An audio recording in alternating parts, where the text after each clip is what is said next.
Oke, kembali lagi di YouTube-nya Media Kanvas Indonesia, media kreasi anak negeri. Di video ini, gue mau ngajak kalian semua untuk belajar Microsoft Excel dengan metode 10 menit sehari yang dilengkapi dengan mini test, sehingga kalian bisa menilai seberapa paham kalian atas pembelajaran ini. Oke, setelah kemarin kita belajar pada video pembelajaran pertama mengenai basic feature atau fitur-fitur dasar yang ada pada Microsoft Excel, maka kali ini pada pembelajaran kedua ini kita akan membahas shortcut pada Microsoft Excel. Just informasi dulu bagi teman-teman yang ingin menonton video pertama bisa klik di pojok sisi kanan dan bisa lihat di deskripsi, nanti akan gue simpan link video pembelajarannya di sana. Nah, dan apabila ingin menonton semua pembelajaran Microsoft Excel, bisa mengunjungi beranda YouTube Media Kanvas Indonesia dan pilih playlist Microsoft Excel. Oke, back to topic.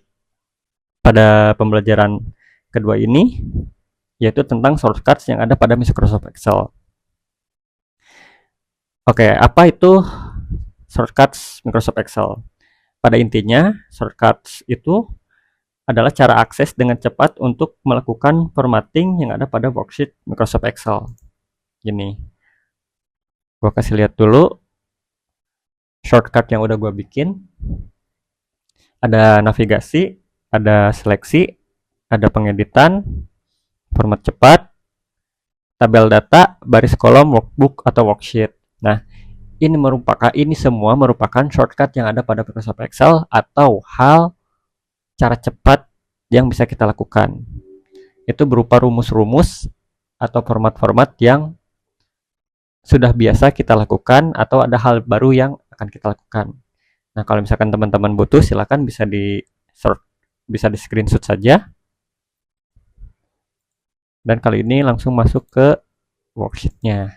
Nah, di sini gue udah nyiapin banyak data ya untuk dilakukan praktek. Oke, yang pertama itu soal navigasi. Nah, navigasi di sini ada Control plus panah, Ctrl plus home, Ctrl plus N, page up atau page down. Gue munculin dulu keyboardnya biar kalian bisa lihat nanti apa yang diklik gitu. Nah, yang pertama Ctrl plus panah, lompat ke ujung data. Nah, misalkan kalian sekarang lagi mengerjakan data yang ada di sini. Nah, tapi kalian mau ke data yang ada di ujung sini atau yang ada di ujung sana banget gitu kan. Nah, jadi kalian tidak perlu menggeser worksheet kalian gitu. Biar tidak terlalu lama dan tidak terlalu capek juga, kalian tinggal gunakan shortcutnya aja yaitu Ctrl plus panah. Ctrl plus panah. Nah, gitu. Tuh. Maka akan langsung ke paling ujung gitu. Kalau misalkan ada data-data, maka dia akan ke data-data yang sebelumnya terlebih dahulu. Gitu. Kemudian yang kedua yaitu Ctrl plus home. Nah, maksudnya ketika kalian ada di atau ketika kalian mengerjakan di kolom L70 atau misalkan di data-data paling bawah tapi kalian ingin balik lagi ke atas, kalian kan tidak akan mungkin scroll seperti ini gitu ya. Kalau misalkan datanya sampai beribu atau banyak banget gitu. Nah, caranya tinggal lakukan aja Ctrl plus home.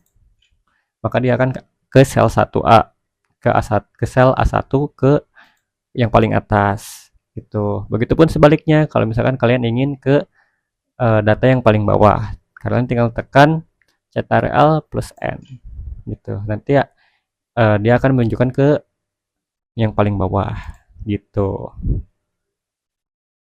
Kemudian itu masuk ke pengeditan. Nah, kalau yang pengeditan teman-teman kalian juga sudah familiar gitu ya dengan shortcut ini seperti Ctrl C, kemudian Ctrl V, Ctrl X gitu dan Ctrl Z. Itu mungkin ya teman-teman juga sudah familiar, jadi tidak akan saya praktekkan ya, tidak akan gue praktekin. Kemudian berikutnya yaitu baris dan kolom. Nah, ini yang lumayan menarik ya, karena semisal di sini kalian itu banyak data atau banyak kolom-kolom yang terbuka, banyak kolom-kolom yang terbuka. Nah, tapi kalian mau menambahkan baris atau kolom lagi gitu.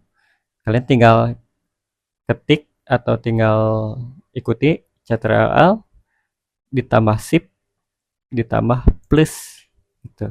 Oke, itu akan menambah kolom atau baris berikutnya gitu. Kalau misalkan ingin menghapusnya, tinggal klik di sini Ctrl minus, maka dia akan terhapus gitu. Nah, yang menarik lagi, kalau misalkan kalian di sini banyak data sampai dengan abjad O atau sampai Z gitu kan. Nah, tapi kalian ingin memastikan kalau misalkan data ini kemasannya itu dus dan stoknya itu 150. Aku kasih contoh dulu kayak gini. Kita tambahin dulu baris di sini. Nah, misalkan banyak baris gini kan. Nah, tuh kan gak kelihatan ya datanya di sebelah sana. Nah, bagaimana cara supaya dia kelihatan lagi gitu. Kita tinggal sembunyikan aja kolomnya atau kita sembunyikan aja barisnya. Itu caranya, tinggal klik Ctrl plus 0 gitu, maka dia akan sembunyi. Begitupun yang D, kemudian yang E. Nah, kalian tinggal ikuti saja. Oh, ternyata yang obat ini dia kemasannya dus, kemudian stoknya ada 150. Oke, kemudian format cepat. Nah, untuk format cepat juga teman-teman udah pada familiar gitu ya. Kayak misalkan Ctrl B untuk ngebold, Ctrl I untuk dia membuat garis miring, kemudian Ctrl U untuk membuat garis di bawah huruf-huruf gitu. Ya gini misalkan Ctrl B, kemudian Ctrl I, Ctrl U kayak gitu. Nah, kemudian yang berikutnya yaitu membuat menjadi format mata uang. Si angka-angka ini bisa dibuat menjadi format mata uang. Caranya tinggal Ctrl plus shift plus icon dolar.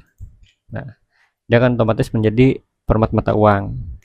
Kemudian bagaimana untuk menjadi format persen? Hampir mirip, tinggal klik Ctrl, kemudian tahan yang shift, kemudian cari yang persen. Nah, dia akan berubah menjadi persen gitu teman-teman. Oke, kemudian tabel dan data. Nah, di sini kan ada stok banyak banget kayak gini ya. Ada 1, 100, 150, 5 dan lain halnya. Nah, kemudian kalian ingin menjumlahkan ada berapa sih total semua angka-angka yang ada pada kolom D ini. Nah, biasanya kan kalian untuk menjumlahkan tinggal pakai rumus manual, yaitu dengan diketik ya. Sama dengan sum gitu kan, kurung buka, lalu kemudian di blok. Nah, ada cara cepatnya teman-teman, yaitu tinggal kita menggunakan shortcut ALT plus sama dengan. Nah, dia akan merumus sendiri. Kemudian kita tinggal blok dari sini, Ctrl Shift atas.